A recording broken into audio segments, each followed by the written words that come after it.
You come back home from a date, you open your phone and you see it. I didn't feel that spark, I didn't feel a romantic connection, I see you more as a friend. You replay the date in your head. You were nice, you had good conversations, she laughed, she even said she had fun. So what happened? And what the hell is this spark anyway? Did she want Disney Prince, slow motion entrance, and Hollywood soundtrack playing in the background? My name is Marco Villani, and I'm an engineer who went from being clueless about dating to going on 2 dates a week while working as team leader for an aerospace company. Today, I help logical men create options in dating and ultimately find the right woman.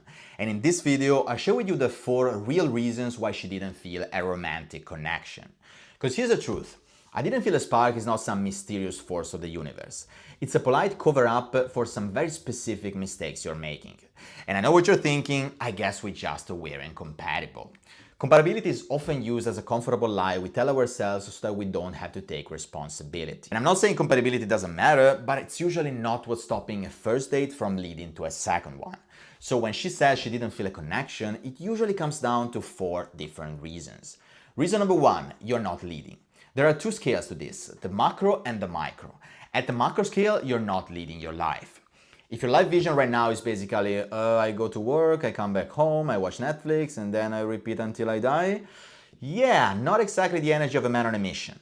Now, I'm not saying you need to be sipping champagne on a yacht, but you do need the direction. And on a micro scale, you're not leading your date. Did your date sound like, so, what do you want to do? Where do you want to go? Is it okay if we do this? We can do whatever you want. This is not leadership. This is outsourcing responsibility.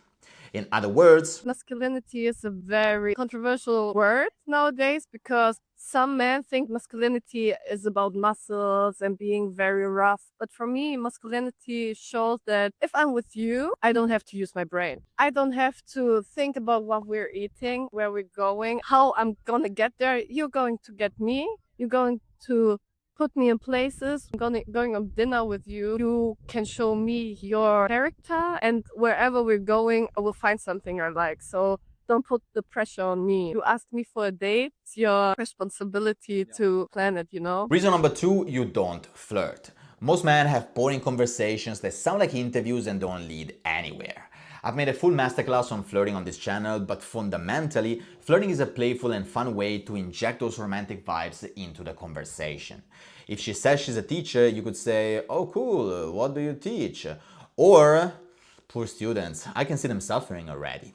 Which one is more interesting? Real quick, if you're finding this video helpful, don't forget to subscribe to the channel so you won't miss the next one. Reason 3, you're not being true to yourself. And before you jump down my throat, no, I'm not referring to the mainstream, just be yourself, because you are a special little snowflake and you just need the right person to see that. I'm talking about you being brutally honest about who you truly are.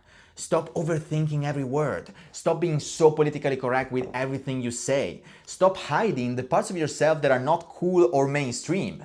And be okay with disagreeing and challenging her if it comes to that. Authenticity is not a party, it's a fight. And the goal is not to win, it's to show you have something you're willing to fight for. And I get it, showing your true self is scary, and it's a risk, because you're literally giving her a reason to reject you. But here's the thing, taking that risk is exactly what makes it attractive. Why? First off, it displays power. When you're unapologetically yourself, you're basically sending a message, hey, I like this to work, but I don't need this to work. This implies she's not your only option, and if you have options, you must have value. Also, it builds trust.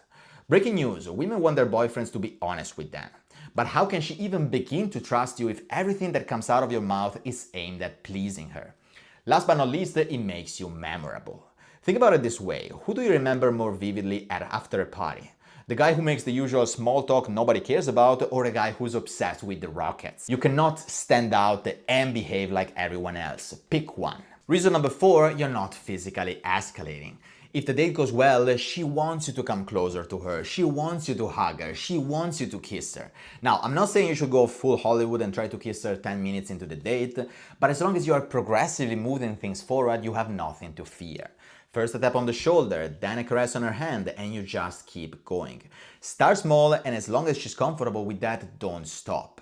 And if you don't, of course she'll see you as a friend, you literally acted like one. So these are the 4 things you need to get right to get past your first dates. Now, notice how all of these are skills that can be learned and mastered.